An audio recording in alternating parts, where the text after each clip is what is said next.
Good evening. Welcome to this special one-hour edition of ABC News. I'm Eleni Roussos.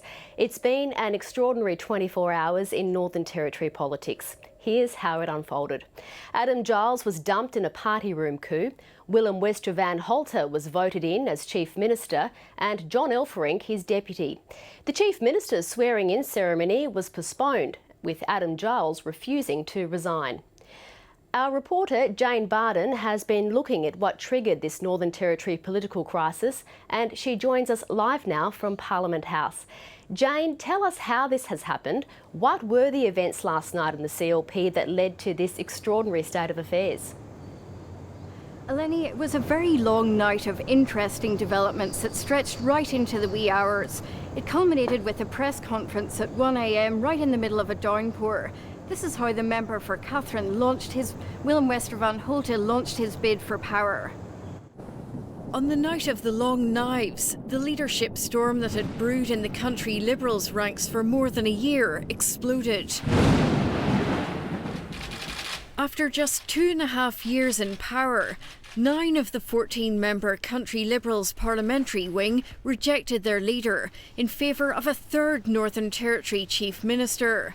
Former Catherine Policeman and Mines Minister Willem Westra Van Holthe swooped in to claim the top job in a late-night coup. Well, the majority of my parliamentary colleagues have met and voted in favour of me as the Chief Minister over Adam Giles. Naming another former cop, the Attorney-General John Elferink, his deputy, Willem Westra Van Holthe fronted the media in the early hours of the morning. Seeming sure of his position, he made his pitch. I'm an honest, hard-working man who wants to deliver the very best results I can for the Territory and for Territorians. Willem Westra Van Holthe took the same knife to Adam Giles that Adam Giles used to get rid of Terry Mills less than 2 years ago. Then the party was panicking that budget cuts had gone too far. Under Adam Giles, divisions soon re-emerged. The discontent, I suppose, with the direction of government has been around for some time amongst a number of my colleagues. Terry Mills' former deputy Robin Lamley began seriously counting leadership numbers 2 weeks ago, encouraging Willem Westra Van Holthe to make the move. She was aware the Chief Minister's office was spreading information aimed at undermining her, but a leadership challenge planned for last week stalled. And yesterday Robin Lamley played down speculation, while making clear all was not well. Adam Giles has my support, but it is a time of reflection. I think what we've all taken away from the Queensland election is that nothing can be taken for granted. Adam Giles' endorsement of Queensland-style liquidation of public assets was one last straw for defectors.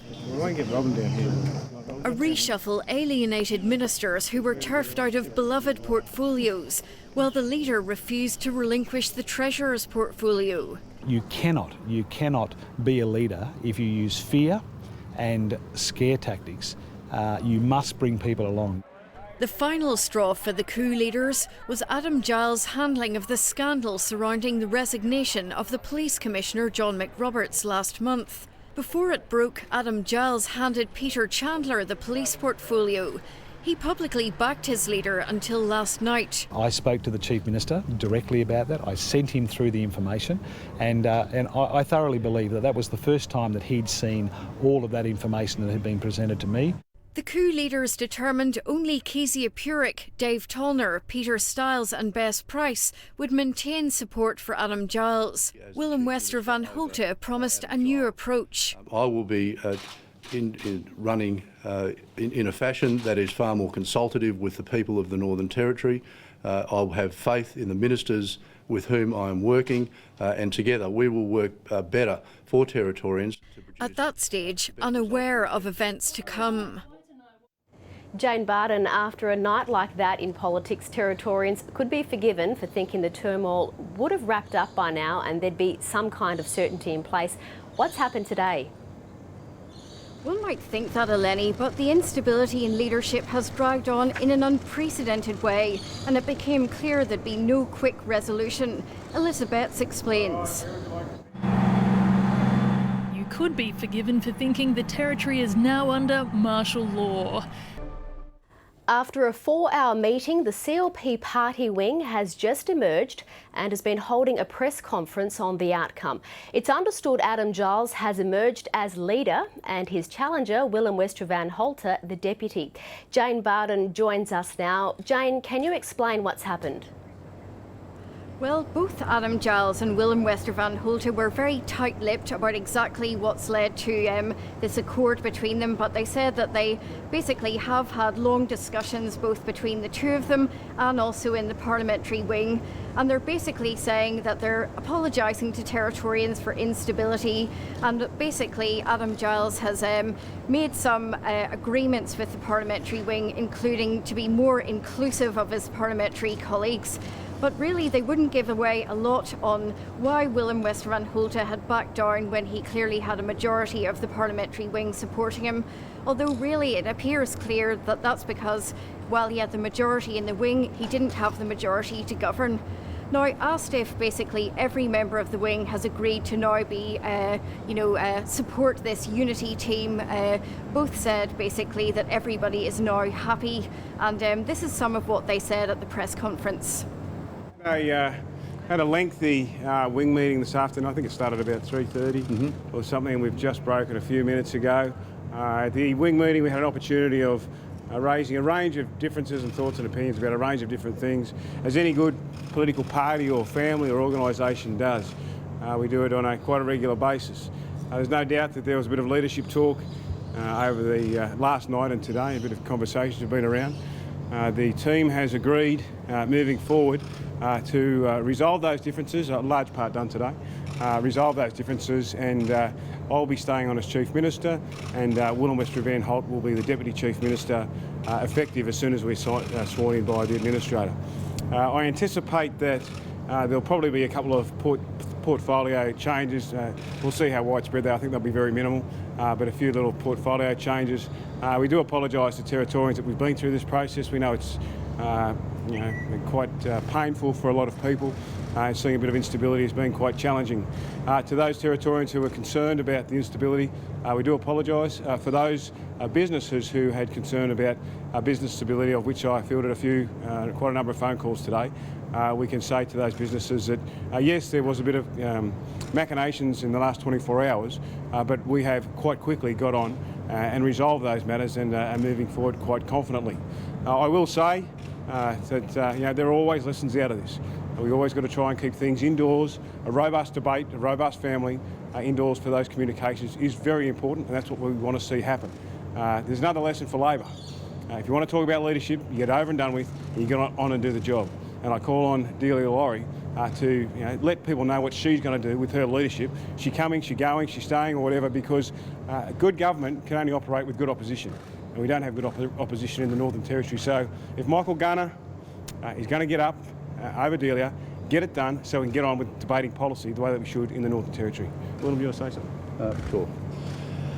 Look, I'd also like to reiterate the Chief Minister's words in saying to Territorians that we're sorry for any disruption that this has caused. The last thing that was intended through any of this process was to cause any upset for Territorians or concern about how their government was operating. It was always going to be, no matter what the outcome was, that this government would get on and do the job. We know that we are a better government than Labor has ever been or ever likely to be, and we would have just been getting on and getting the job done. I'm very, very pleased that we had this afternoon to resolve these issues. As of last night, there were a large number of unresolved issues that a number of parliamentary wing members had with the Chief Minister. This afternoon we've had an opportunity to talk all those things through. We're able to reach now a position where everybody's comfortable with what's going on, and I'm very, very pleased that the Chief Minister has accepted me on as the Deputy Chief Minister of the Northern Territory. So 18 hours ago you were calling yourself the Chief Minister, though. What happened? The way the democracy in the Northern Territory works, and certainly Australia-wide and most democracies, is that when you have the majority support of a particular group of voters, you can rightly claim that you are victorious in that particular ballot. As of last night, I was in the position where I did have the vast majority of support for myself as the Chief Minister of the Northern Territory. But look, since that time, there have been a lot of issues canvassed through long meetings this afternoon with the Chief Minister, between he and I on our own, but also with the entire parliamentary wing present. Those issues have now been resolved, and we're very, very pleased that we can move forward. And you could also say that a week is a long time in politics, and in the Territory 18 hours is often a long time. But given the wounds that have been opened, how can people trust that the CLP is unified and will be able to work together? Well, look, the Chief Minister and I have had a very long conversation about this afternoon. We are grown adults, we're sensible people, and I know we're both very hard-working. Over the last few years that we've been in government, prior to that as we've been elected members, I know that we've inspired the confidence of people right across the Northern Territory. I'm asking people now to extend that confidence to beyond today, accept that we have resolved all of the issues that have been put on the table. We're here to work for Territorians. We want to move forward, not worry about leadership aspirations or any other peripheral stuff. We just want to get on and govern for the Territory.